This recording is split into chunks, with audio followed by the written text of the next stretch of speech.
Muito obrigado pelo convite ad Alternativa Com, e especialmente ao Zé Rafael e ao Vasco por ter-me proposto essa discussão. Eu tentarei fazer uma introdução não demasiadamente ampla, porque acho que as vossas ansiedades, as vossas inquietações são mais importantes, então acho que debater e responder às vossas questões pode ser mais importante até do que a minha introdução, porque eu não estou aqui, embora as duas vossas introduções tenham sido muito útil para mim, para compreender um pouco o ponto de vista, a perspectiva, que é também o objetivo desse dia, não? Em tentar ver o que se faz lá fora, por exemplo, que pode dar algumas ideias para vocês propor, pelo menos é uma das tarefas vossas.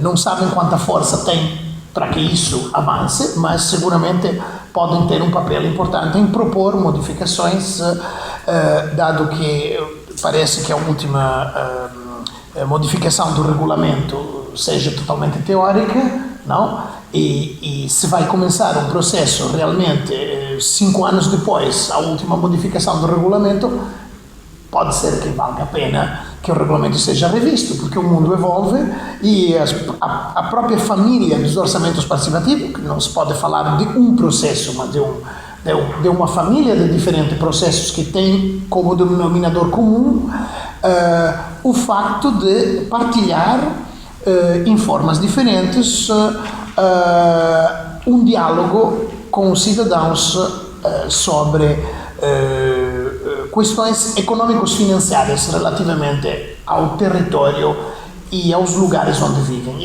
Eu uso uma fórmula genérica porque há 6 anos os orçamentos participativos aconteciam principalmente em autarquias. Hoje o Atlas Mundial dos Orçamentos Participativos, a última edição saiu há 6 meses, mostra que cerca de 25% dos orçamentos participativos não acontecem em autarquias locais, como no passado. Acontecem em escolas, acontecem em prisões, acontecem em ordens profissionais, em IPCS, acontecem até, em alguns casos, em regiões e até em alguns níveis nacionais. E então, o orçamento participativo poderia ser visto também como um fractal, não? Como algo que mantém algumas características preponderantes que permanecem, embora mude de lugar de atuação. E quais são essas características? São principalmente o de tentar ser um espaço que alavanca a transparência para além do dinheiro que posto em discussão naquele lugar, ou seja, o mais importante não é, como o Zé dizia, quanto estamos a discutir. O mais importante é que este quanto que vamos discutir nos dê capacidade de compreender o que é discutido também em outras sedes em que os diferentes orçamentos que vêm do nosso dinheiro como cidadãos, se estamos a falar de uma autarquia, como nosso dinheiro como sócios, se estamos a falar de uma organização profissional ou de uma organização, digamos, com fontes que vêm do voluntariado, e sempre também no caso das prisões, por exemplo, tem experiências de crowdfunding, então dinheiro que vem do crowdfunding, como usar esse dinheiro, e várias IPCS também trabalham na vertente do crowdfunding e co-decidir junto com aquelas que ajudam o financiamento, não, da própria instituição. Então, esse é o conceito que foi se ampliando. E outra coisa que foi mudando no tempo é que até o ano passado se falava do orçamento participativo como 2 ciclos, não? Um ciclo que era de discussão e um ciclo que era de implementação. E hoje, depois especialmente da paragem que aconteceu, bloqueio ou paralisia, como queremos chamá-lo, dependendo das escalas, durante o primeiro ano e meio da pandemia, se começou a redefinir o OP como um ciclo, como um conjunto de 3 ciclos. E o terceiro desses ciclos seria a gestão.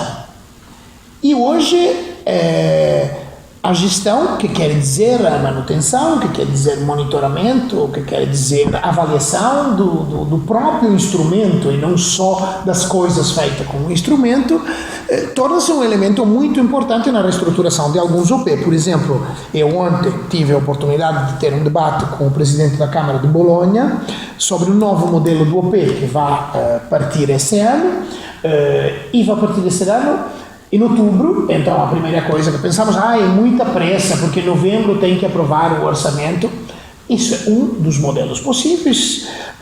O município de Bolonha põe de lado 3 milhões e meio de euro para este ano de orçamento participativo, e esse dinheiro é posto de lado para o 2023, o que quer dizer que a votação, a avaliação das propostas será feita nos primeiros 3 meses de 2023, já com o dinheiro posto de lado, e as obras serão definidas naquele ano. Então, para não correr e não fazer um OP em 1 mês e meio, começando um bom modelo reestruturado em outubro, vai se terminar em março, mas com o dinheiro já posto de lado para o próximo ano. E a oportunidade que uma das coisas mais interessantes que discutimos com o presidente ontem foi a tentativa de fazer dialogar o OP com outros instrumentos participativos. Bolonha, nomeadamente, tem os pactos de gestão partilhada dos bens comuns. É um regulamento que o município de Bolonha fez já em 2014, que cofinanciou 500 pactos com os cidadãos, em que os cidadãos se oferecem para fazer um serviço que a Câmara não consegue dar, ou a gestão de um centro de dia para idosos, ou a manutenção de uma praça, de um bem comum, de uma construção, de abertura de uma creche dentro de um espaço de uma escola abandonada há tempo.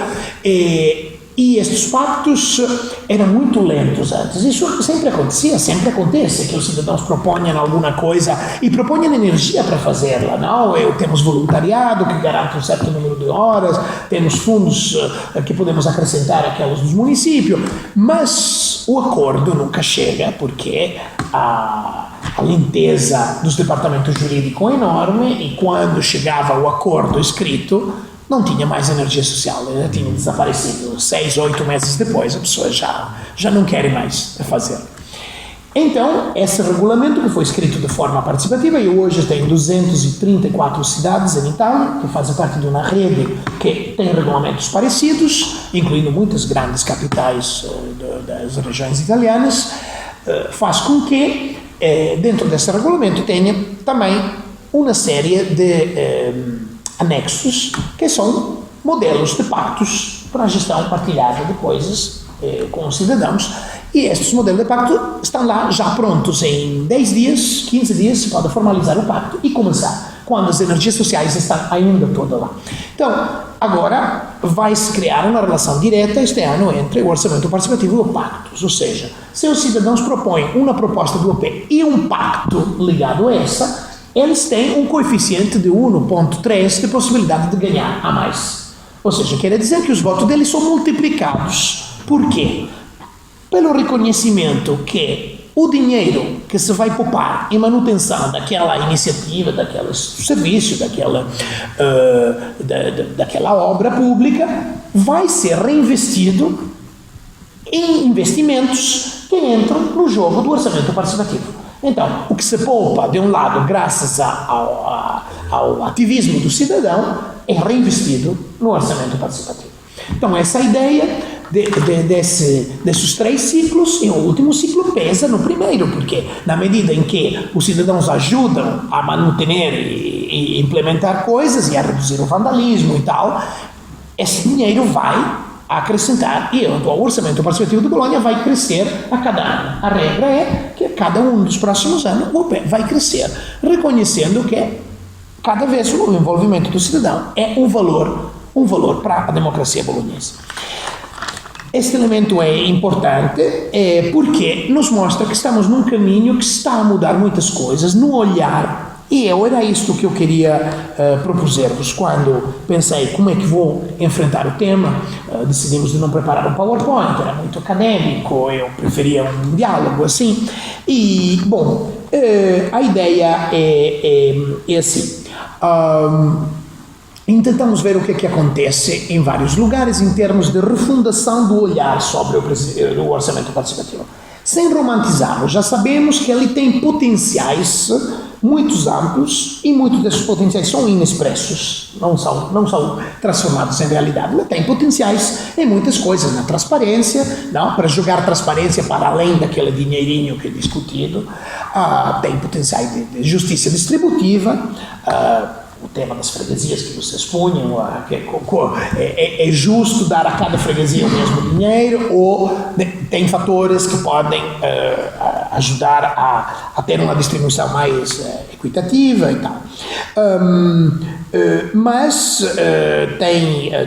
tem potenciais de inclusão social, mas nós sabemos, por muitos anos de estudos, que estes objetivos só são logrados quando são objetivos explícitos e não quando são potenciais. Essas coisas, a inclusão social não acontece no PE como um efeito colateral. Ela tem que ser perseguida. Você tem que fazer ações para chegar às pessoas que querem incluir. E provavelmente hoje é necessário o co-design das ações inclusivas para saber um cigano como seria atraído a discutir um orçamento que instintivamente pode assustar, não? Porque parece uma coisa técnica. Não tem nada de mais geral de um orçamento público. O orçamento é uma conjunção de narrativas e números, e essas narrativas descrevem coisas que acontecem na cidade, serviços, obras. E ao lado tem os números que dizem se vai fazer ou não se vai fazer, porque sem esses números, ou seja, o orçamento é um filtro entre o que é só prometido e o que vai acontecer. Se uma coisa não está no orçamento, raramente vai acontecer. Pode acontecer com outras fórmulas, e aqui depois retomarei esse tema, mas, em geral, o que uma instituição pública ou privada faz tem que ser previsto de alguma forma no orçamento. Pode chegar a uma coisa mágica que não tinhas imaginado, mas, mas tem que se modificar o orçamento e fazer um ato normativo que preveja que se dá esse dinheiro para essa coisa. Então, o que eu queria para renovar o olhar e refundar um pouco o olhar sobre o orçamento participativo para além da romantização é tentar ver que, em relação a esses potenciais inexpressos, há uma série de limites. Eu acho que se fazemos um favor, se reconhecemos ao instrumento não só o marketing da venda das suas coisas boas, mas tentamos discutir quais são os seus limites, porque enfrentando esses limites podemos melhorar o instrumento. E esses limites são de duas naturezas. Os limites conjunturais, que são a qualidade com que ele é realizado. Muitas das coisas que vocês disseram nas intervenções anteriores têm a ver com convicção política e qualidade da implementação. Um estudo que fiz com uma colega anos atrás sobre o turnover dos orçamentos participativos portugueses, essas 300 cidades que experimentaram, mas muitas já não têm, algumas experimentaram 1 ano, algumas 5, e tentamos interrogar-nos sobre as razões da morte e digamos um mecanismo que descreve melhor o porquê da morte de um OP, que em Portugal quase sempre acontece, a diferença de outros países, por mão do mesmo autarca que criou ele. É uma coisa muito específica de Portugal. Em outros países, normalmente, são os novos autarcas que chegam que matam o processo do autarca anterior. Aqui, normalmente, morre pela mão do mesmo autarca que criou ele. E, então, quais são essas razões? Ela tem a ver com um mecanismo muito interessante de investimento sobre o OP. O investimento é muitas coisas, não é só o dinheiro, a qualidade das regras, é a lenteza com que as regras se renovam de um ano ao outro. Faz um ciclo, em vez de repetir o mesmo de forma, de forma ritual, você monitoriza os resultados e se interroga o que não funcionou e tenta melhorar o que não funcionou. Não? Um pouco este elemento é importante para evitar que a democracia seja apenas uma ritualidade formal, mas seja um ritual substantivo que baseia-se na aprendizagem contínua do que funciona, não funciona, de como pode, uma reflexão comum de como pode funcionar melhor.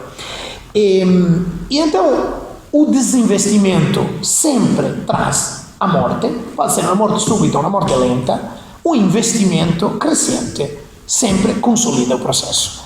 E o investimento pode ser o dinheiro, pode ser abrir a novos cidadãos, como o regulamento de aqui fez na última. É só um elemento positivo de investimento, abre a novas pessoas a possibilidade de participar. Os habitantes não participam, mas os estudantes querem participar, os imigrantes querem participar. Isto enriquece o instrumento, não? Sempre.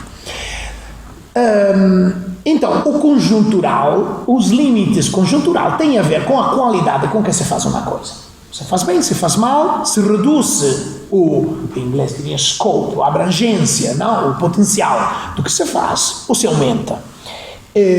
Outra coisa é, qual é o número de gatekeepers, são termos técnicos muito usados na tecnologia, ou seja, dos que podem abrir e fechar portas, não? Qual é o número? Porque nós dizemos o OP tem o centro, no centro tem o cidadão, mas é verdade, porque no OP tem um processo que se relaciona com a autarquia muitas vezes, ou forma com alguma decisão tecnoburocrática em outros tipos de instituições. E o cidadão pode não ser mais central tanto quanto foi declarado, não? Então, por exemplo, pegamos a fase da avaliação técnica das propostas. Tem a autarquia que usa nesta fase para jogar de lado propostas que não querem que sejam aprovadas. Então, graças à ajuda de um burócrata, um presidente de Câmara pode convencer, ou o burócrata faz isso por sua conta, pode convencer que é um tipo de proposta não deve ir à frente. Isto acontecia muito com o skate park, não? O jovem não acredita porque por 20 anos não se construiu um skate park em lugar nenhum, embora o jovem pedisse continuamente skate park. Depois chegou a moda do skate park e começaram a se realizar por todo lado. Entretanto, muitos jovens propuseram nos OP skate park e queriam o quê? Primeiramente testar se esse processo era honesto.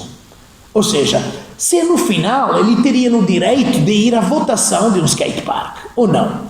E muitas autarquias, na verdade, demonstraram de ser mais democráticas do que tinham sido quando o decisor era apenas o presidente da Câmara ou um grupo de pessoas em torno a ele ou ela. Por quê? Porque a proposta, sendo viável, embora não desejável no ver de alguém, passava para a fase de votação. E então, se os cidadãos se organizavam, conseguiam, quem sabe, ter o skate park ou não.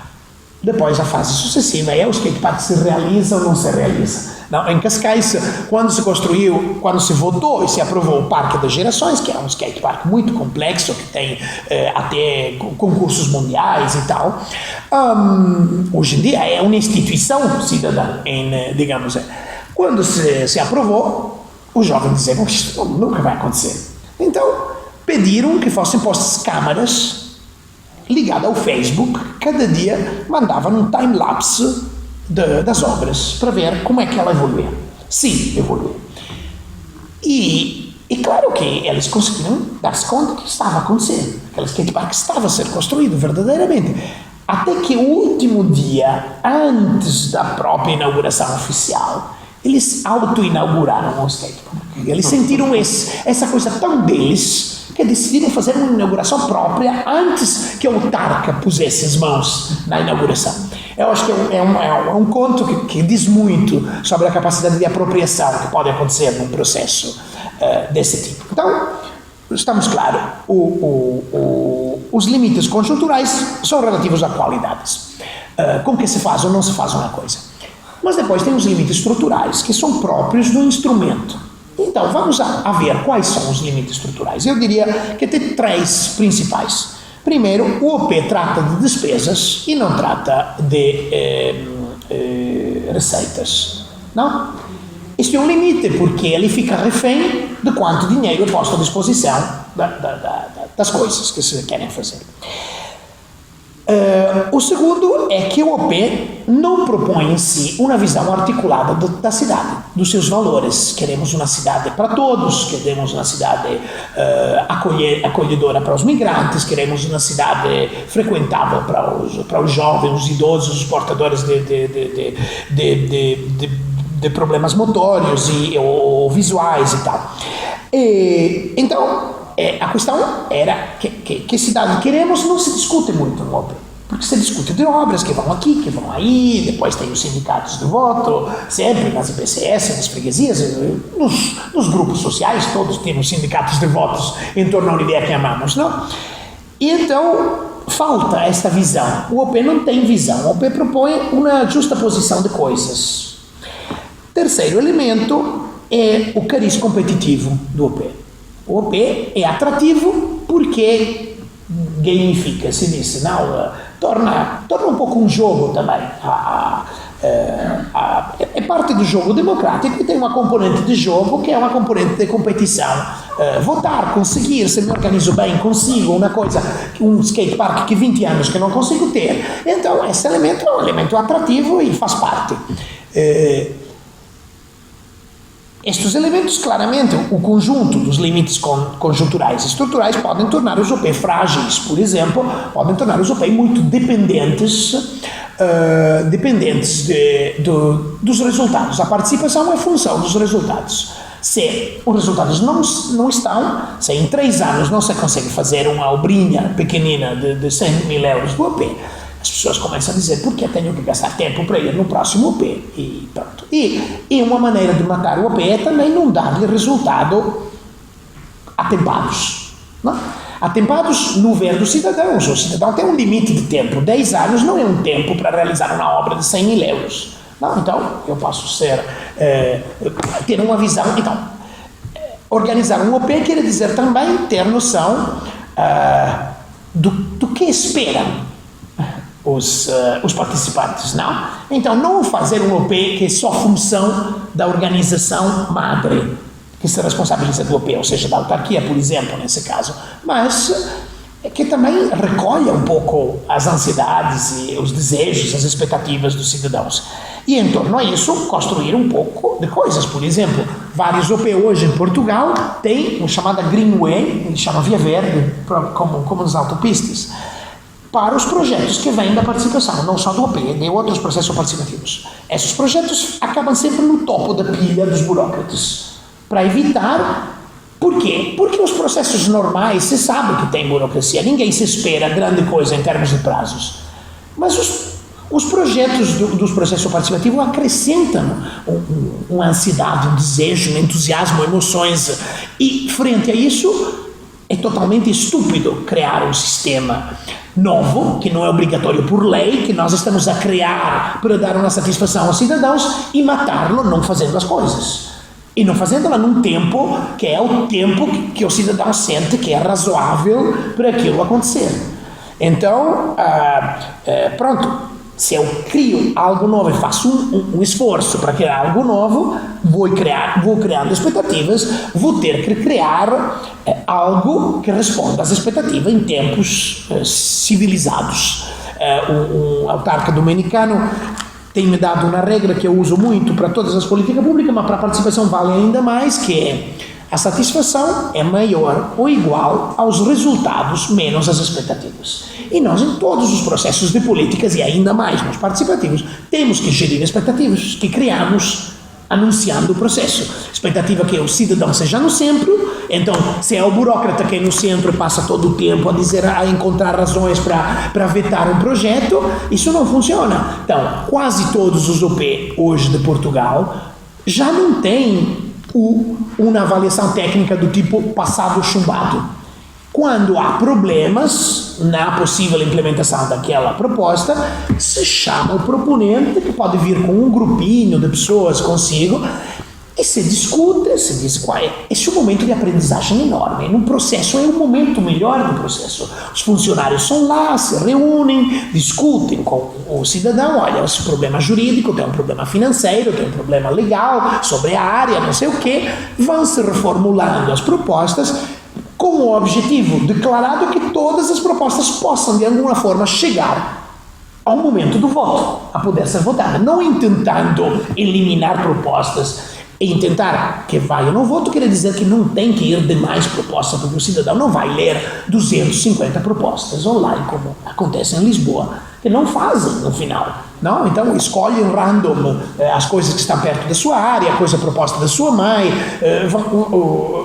Os métodos de escolha já não são raciocinantes, porque não tem como raciocinar em cima de 200 coisas. Eu um dia tenho posto 14 horas para ler todas as propostas de Lisboa. Qual cidadão põe 14 horas antes de decidir o que votar? Ninguém. Então, tem que ser tudo razoável quando se fazem essas coisas. O tempo do cidadão é algo valioso, é um bem precioso, não se pode abusar dele. Não? Então, a possibilidade de fundir propostas parecidas e tal é um elemento importante dessa fase de triagem técnico. Mas essa fase de triagem técnico, se é feita com o cidadão, como essas coisas que tenho contado agora, ela reforça a ideia que o cidadão é o centro do processo. Não desmente ela. O passado chumbado, sim, que tornava o cidadão menos protagonista e menos central da decisão final. Porque a decisão final poderia nem chegar, porque a sua proposta era eliminada burocraticamente. Não? Então, isto é o que tem a ver com essa relação entre os limites conjunturais e aqueles estruturais para o qual necessitam outras soluções, que não são soluções de isolamento do OP, são soluções que vêm da visão sistêmica de um OP que se relaciona, como o caso de Bolonha que citei, com outras formas de participação, que podem ser os planos diretores, os planos setoriais da mobilidade, do que seja.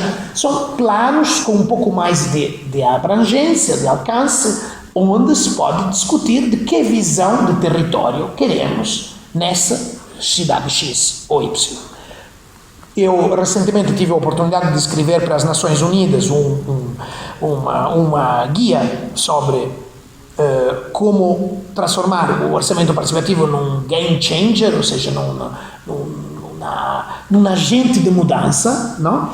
E tentamos analisar, tive revisões de 24 colegas sobre o meu texto, mas tentamos, ao longo desses 6 meses de trabalho, que foram publicados depois em janeiro, de identificar exatamente quais elementos podem seguir, quais linhas para fazer um agente de mudança do OP.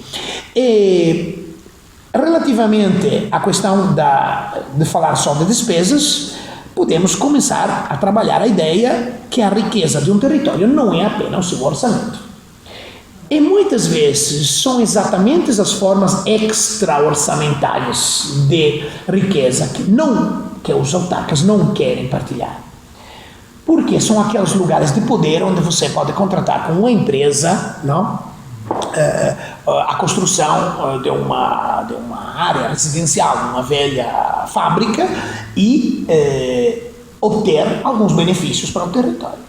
Dialogar sobre quais benefícios para o território, para o empresário, para o empreendedor receber aquele permisso a transformar a área e o uso do solo, pode ser um elemento tranquilamente a jogar dentro de uma estrutura que não é exatamente o OP, mas que pode ampliar o objetivo do OP. Então, eu trabalhei numa cidade italiana que chama-se Grottammare, onde cada uma dessas parceria público-privada era posta em discussão em assembleias públicas, onde se perguntava ao cidadão o que você quer em câmbio que seja dado pelo empreendedor em câmbio para fazer essa transformação. O cidadão dizia 2 ou 3 coisas e o presidente da Câmara perguntava: e se ele só oferecer 2 em vez que 3 dessas, fazemos o quê? O cidadão respondia, e a maioria das vezes era o 3 ou nada. E então a negociação era para um empreendedor entender se ele conseguia continuar a ter margem de ganho, de rentabilidade do que ele estava a propor, também se não maximizava essa rentabilidade, porque o que se maximizava era o interesse público fazendo outras coisas que iriam beneficiar o território como um complexo. Então, essa ideia Não quero dizer que cada ano você tenha que discutir com o cidadão do valor do IMI, porque claro que não se pode fazer com os impostos, não pode chamar cada ano o cidadão para decidir se aumenta os impostos, isso não é rentável politicamente também, mas a cada 4, 5, 6 anos se pode fazer e perguntar não se querem aumentar o imposto, mas quais seriam as condições para aumentar o imposto e o que se pode fazer com esse imposto. Na Itália não se podem fazer referêndum nem locais nem nacionais sobre questões de orçamento e de finanças, mas na Inglaterra sim, e na Inglaterra tem casos muito interessantes de impostos prediais que aumentaram porque o próprio cidadão disseram sim, vamos aumentar do 9%, mas aquele dinheiro do aumento vai para um fundo transparente que nós queremos participar para decidir como isso se usa. E tem vários casos de cidade brasileira onde o IMI teve uma componente de devolução nos bairros e o cidadão, quando pagava o IMI, dizia em que área queria que esse dinheiro, uma porcentagem do 18%, era no caso de Canoas, por exemplo, do seu dinheiro, dos impostos locais, municipais, pudesse ir, fosse convoiado. Bom, então, isto ajuda também o OP a sair, o Zé calculou algumas percentuais, dizendo que se passou de 1% de 0,64 e tal. Tudo bem, hoje em dia no âmbito europeu, onde os OPs são muito menores do que eram no Brasil ou na América Latina há 3 décadas ou há 2 décadas, se começa a dizer que os UPs saem do âmbito do simbólico quando tem mais de 10 euros por pessoa, que eu acho que é o caso de aqui, não? São 35 mil habitantes, 350 mil euros, era mais ou menos. Começa a sair do âmbito do simbólico, só torna-se um OP significativo e capaz de redistribuir renda quando ele começa a ter 30, 40, 50 euros por pessoas, e então você pode fazer a diferença entre a vida de um bairro antes e depois. Não? Terceira coisa dessas é a questão do cariz competitivo.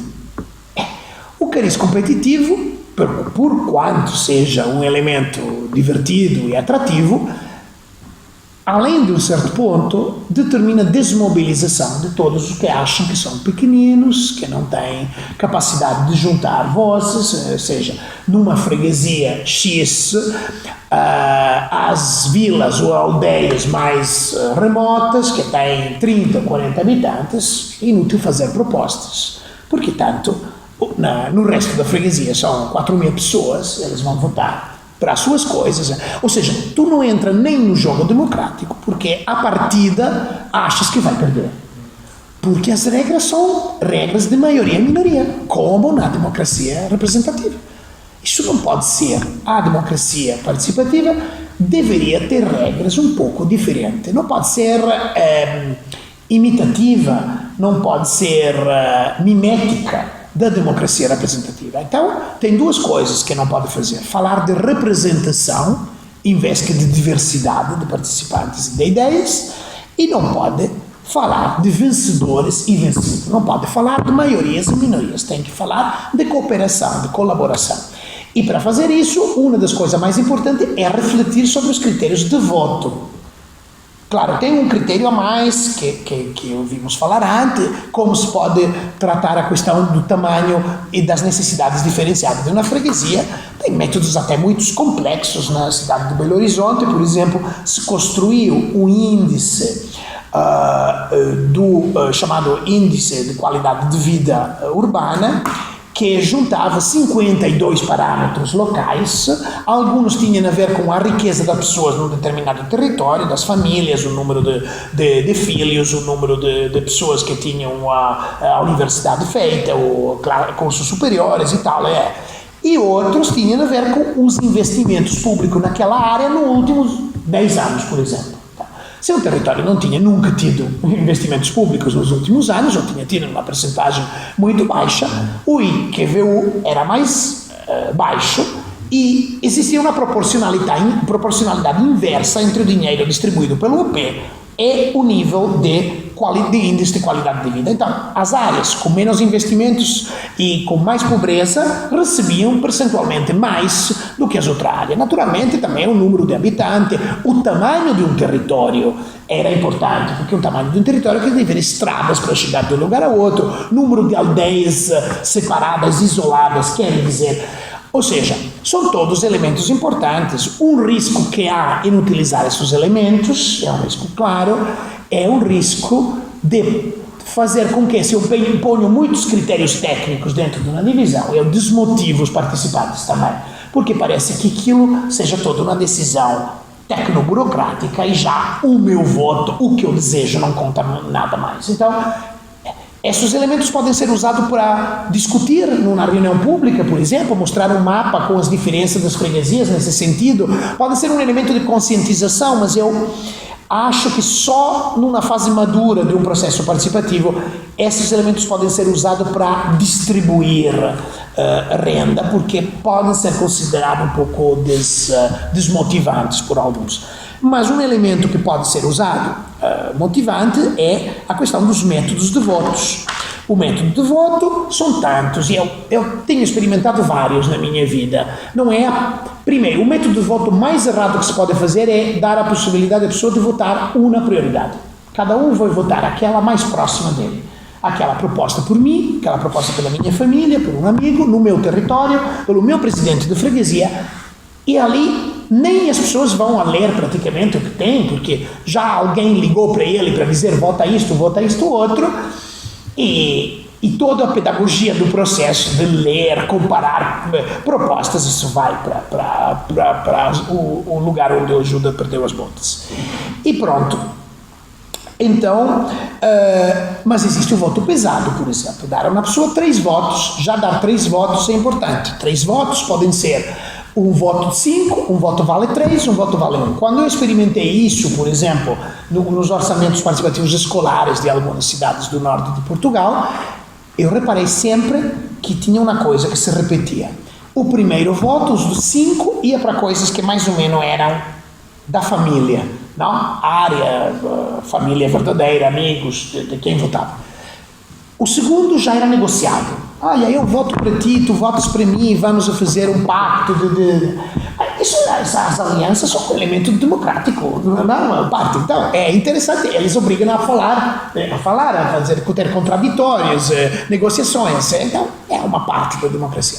O terceiro, muitas vezes, quase sempre, diria 80% das vezes, ia para coisas que ajudavam pessoas ou animais, por exemplo, abandonados ou vulneráveis. Então, ia para propostas de canil e gatil, ia para programas para ajudar os drogaditos. Ou seja, a pessoa dizia, ok, os primeiros 2 eu já direcionei, o terceiro eu posso permitir-lhe de doá-lo a alguém que precisa. Então isso também é um mecanismo que gera consciência dos problemas sociais. Então, e a poder fazer alianças também tem orçamentos participativos que dizem você tem 3 votos e tem que dar os 3 todos, um tem que ser na sua área, os outros 2 não podem ser na mesma área, eles têm que ser dados em 3 áreas diferentes. E você tem que começar a informar-se, a negociar com alguém, a ligar para outros e pronto, constrói o OP parte de uma dinâmica de diálogo para além dos seus mapas afetivos. Que são o quê? Que nós da cidade conhecemos sobretudo algumas partes onde vivemos, onde levamos o filho à escola, à igreja, ao hospital, não sei o quê, e o resto da cidade, o que tem lá.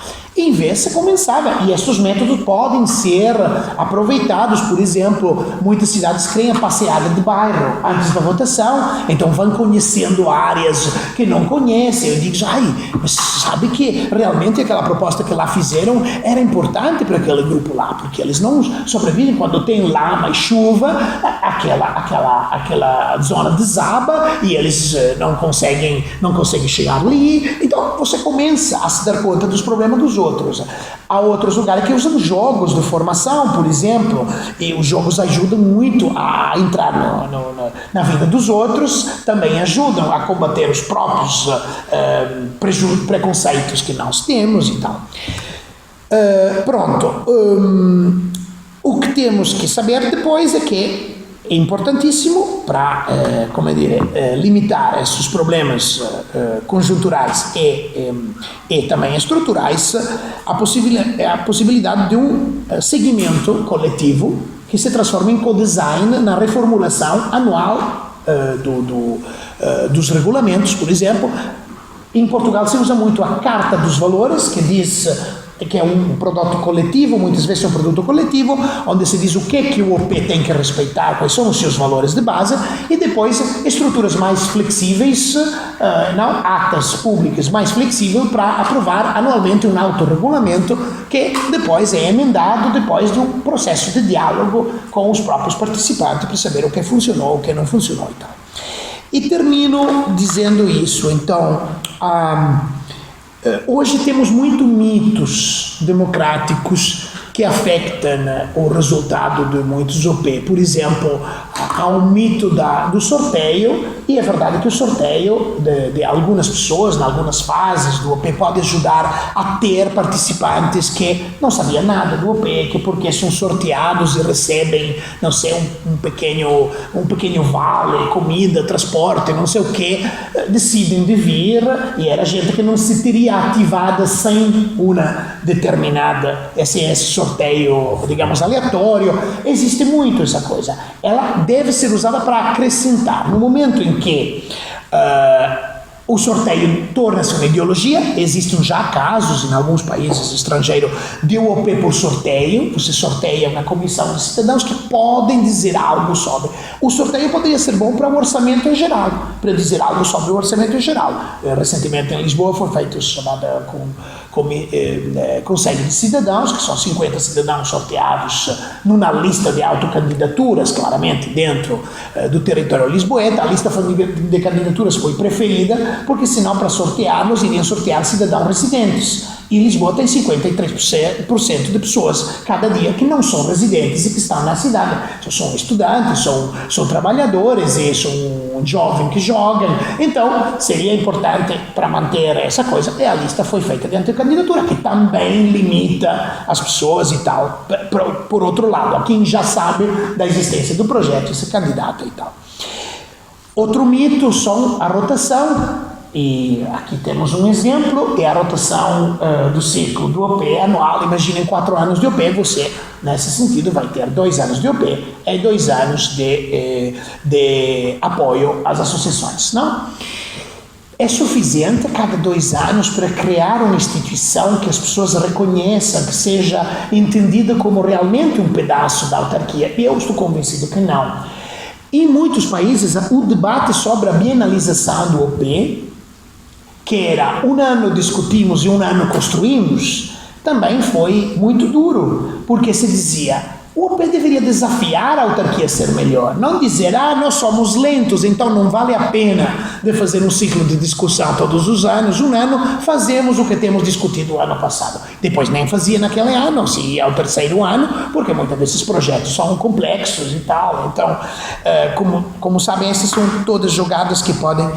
relativamente àquela coisa de alternar fórmula diferente de distribuição do dinheiro público, eu diria que a quadratura do círculo, no vosso caso, poderia ser uma média entre o que fez Cascais e o que sugeria dizer, no caso que a autarquia não quisesse aumentar o plafond, não, e quisesse ficar nos 300 mil alternados, poderia ser a cada ano 150 mil para decisões das instituições e 150 mil para projetos urbanos, mas não na chave do dinheiro dado às instituições assim, mas na chave de discutir no OP o dinheiro para as instituições.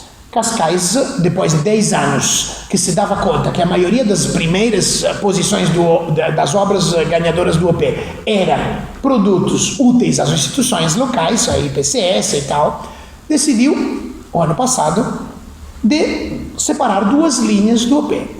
Uma proposta que as pessoas podem votar é uma proposta de uma transformação física do território público e uma obra imaterial, uma coisa imaterial, um programa cultural, um programa social. E a outra pode ser algo que beneficie uma IPSS, naturalmente com um empenho que essa IPSS não ganhe o dinheiro para si, porque você constrói um jardim numa IPSS, quando a IPSS vende a sede, ganha aquele dinheiro. Não? Você constrói num oratório religioso, numa paróquia, um campo de futebol, e essa paróquia, quando não vai ter mais crentes e vai vender o terreno a uma igreja evangélica,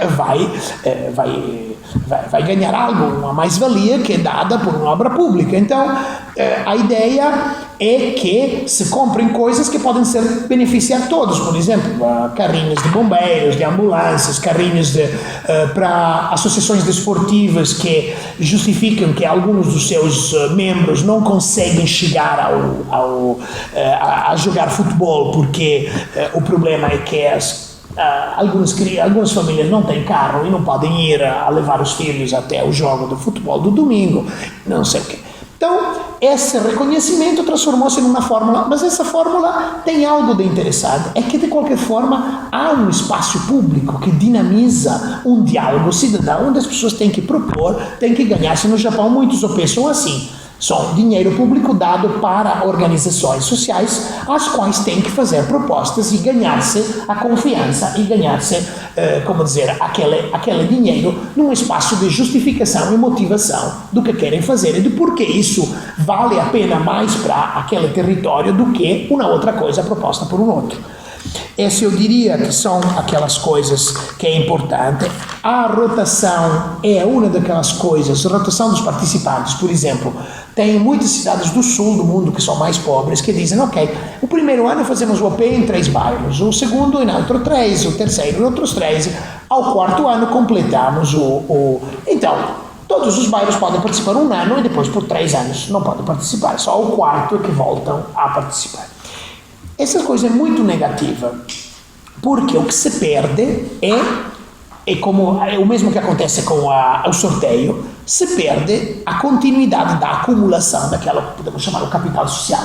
As pessoas vêm, aprendem a lidar com o orçamento público, são formadas porque o OP se conecta com momentos de literacia sobre o orçamento financiária, por exemplo, e tal. Eles vão, aprendem algo, dizem, perfeito, eu aprendi imenso este ano, o próximo ano quero participar. Ah, não, desculpa, este ano vamos sortear outros. Ah, não, desculpa, este ano vamos num outro bairro a fazer o OP. E isto mata aquele processo pedagógico de crescimento, que é um elemento fundamental. É fundamental. Nós temos que não considerar esses processos como o OP apenas como um instrumento. Eles são espaços pedagógicos, são espaços cognitivos em que aprendemos coisas sobre outros que não sabemos, porque no dia a dia não temos tempo para aprender dos outros, para saber o que o outro deseja, os sonhos dos outros e tal. Então, ao mesmo tempo, esses espaços são espelhos da comunidade. Não esquecemos isso. A RAP, que é a Rede das Autarquias Participativas de Portugal, são 64 municípios até agora que intercambiam práticas de participação. Eu acho que eles nasceram com um projeto da Gulbenkian e depois se autonomizaram, e hoje o coordenador é o presidente da Câmara de Valongo, que tem todo um trabalho sobre transparência e participação, muito importante. Uma coisa...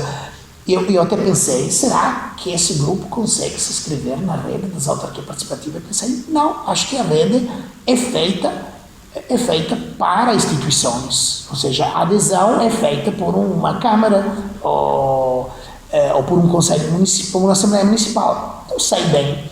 Mas depois ela tem observadores, que são outro tipo de instituição. Então, quem sabe que a nossa associação pode entrar na rede como curiosa, então, ir aos eventos e tal, porque está no meio, não? Entre uma autarquia que provavelmente não vai querer entrar na rede, mas nunca se sabe, pode ser até uma ótima alavanca para avançar, porque nessa rede tem um intercâmbio muito forte entre funcionários públicos, tem intercâmbio entre autarcas, ela faz um prêmio de boas práticas anuais, ela faz eventos a cada ano, e estes eventos são eventos para aprender de outras práticas, de outra maneira, e muito realistas e tal, e pronto, a RAP, um ano e meio atrás, no período em que tudo estava estancado por causa do Covid, decidiu fazer um inquérito interno aos seus municípios sobre as páginas da participação na internet dessas 60 e tal câmaras, e o outro sobre as técnicas de inclusão que eram usadas dentro dos processos participativos. Descobriu duas coisas claras. A primeira, entre muitas outras, a primeira é que não tinha tido uma discussão sobre o que é inclusão dentro das câmaras. Então, cada funcionário ia com a sua ideia intuitiva de que é inclusão. E para muitos deles nunca era diversificação dos participantes. Então você lhe perguntava, o que é que fazem com os ricos? Os ricos, temos que fazer algo com os ricos. Se os ricos querem vir, vêm, senão... E tu dizia assim, mas se os ricos, em vez de vir lá, intentam boicotear os processos por fora, é pior. É melhor ter-lo lá a discutir, não seria? Não tinha pensado nisso. Mas você discutiu se queres diferença, se quer diferença de idade? Não se discutiu. Eu acho que, para mim, e tu perguntava para o funcionário que se ocupa de participação, o que é a inclusão? É ajudar os mais pobres a beneficiar das oportunidades que o nosso território dá. Sim, isso é a inclusão nas políticas do território. Mas no processo participativo, a inclusão é a oportunidade de comunicar de uma forma que essas pessoas desejem poder estar e sejam parte ativa da discussão, pondo os seus problemas, fazendo com que os outros escutem. E tu via que não existia uma real, e nenhuma dessas práticas existia, nem na mais avançadas, existia verdadeiramente uma atenção ao que era fazer inclusão dentro das regras de um processo participativo. Você tinha políticas públicas inclusivas com a vertente participativa, mas nos processos participativos gerais, como o OP, você não tinha realmente medidas para a inclusão. A outra coisa, nos análise do site, que eles descobriram que o site não é só pensado como um instrumento para propor e votar, e não para refletir uma imagem das pessoas dentro daquela prática participativa.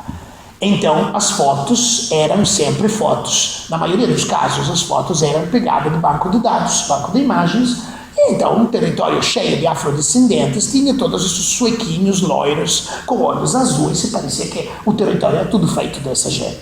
Então, as pessoas não se reconheciam naquilo.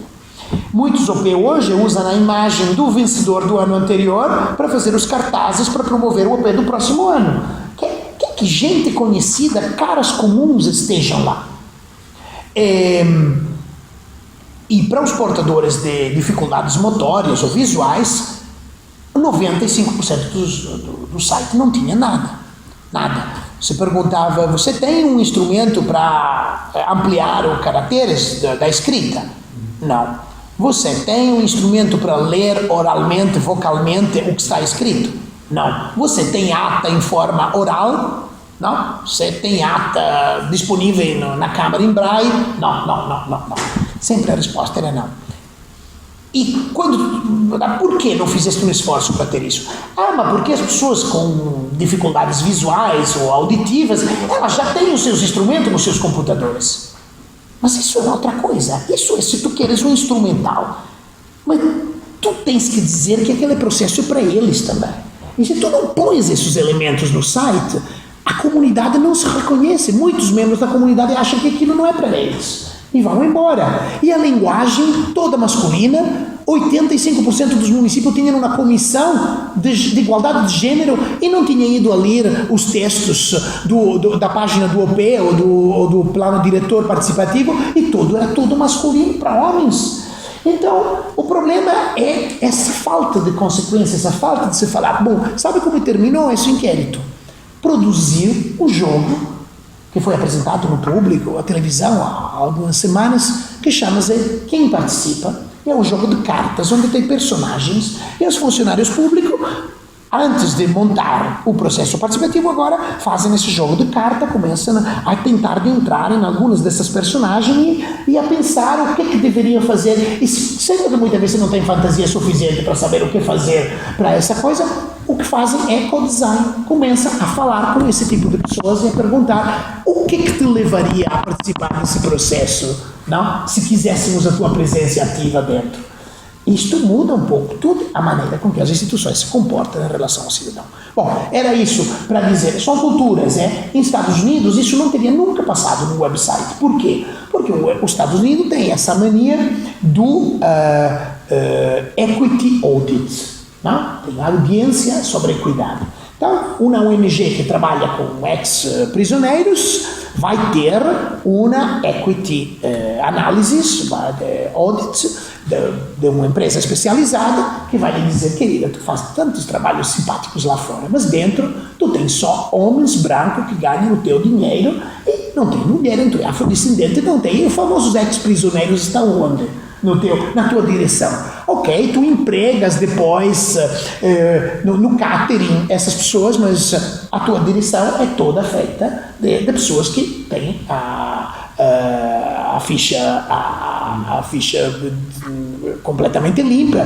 Então, onde é que é a tua coerência entre a ação interna e a ação externa? Então, num país como os Estados Unidos, nesse sentido, um site é destruído imediatamente, analisado e destruído, e nunca faria erros gordos desse tipo, não?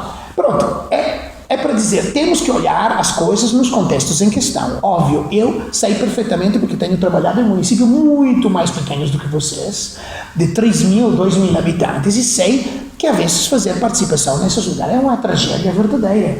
É uma tragédia porque as pessoas não querem falar dos seus problemas, dos seus sonhos no espaço público. No máximo falam com o presidente da Câmara quando encontram na rua, na escola do filho, no bar, não sei o quê. Então, é muito difícil romper essas barreiras invisíveis que existem em territórios onde todos são relacionados, onde há sempre a possibilidade de uma retaliação, de uma dificuldade acrescentada no trabalho e tal. Mas existem também muitas maneiras. Por exemplo, se pode começar dos jovens, ter um OP jovem que sabe que necessita 3 anos para começar. 3 anos, mas pode começar um ano que vem, porque sobre o jovem todos estão de acordo e votam igual, assim, então vamos começar logo. Então começa do jovem, mas pensa no jovem como, não só como sujeitos políticos, também como multiplicadores nas suas famílias, de algumas a vantagem e tal. Há muitas maneiras, cada território terá que encontrar a sua, e eu paro aqui porque já falei demais, porque eu gostava de ouvir-vos e tentar ver se em conjunto conseguimos identificar algumas alavancas que podem, num território com as características que só vocês conhecem desse território, possam de alguma forma ajudar se não a ter processos melhores, pelo menos a fazer uma proposta que vos faça sentir orgulhosos e sólidos, e a qual uma Câmara vai ter que responder da frente à mídia, frente à oposição, de alguma forma. Ok. Sim, senhor.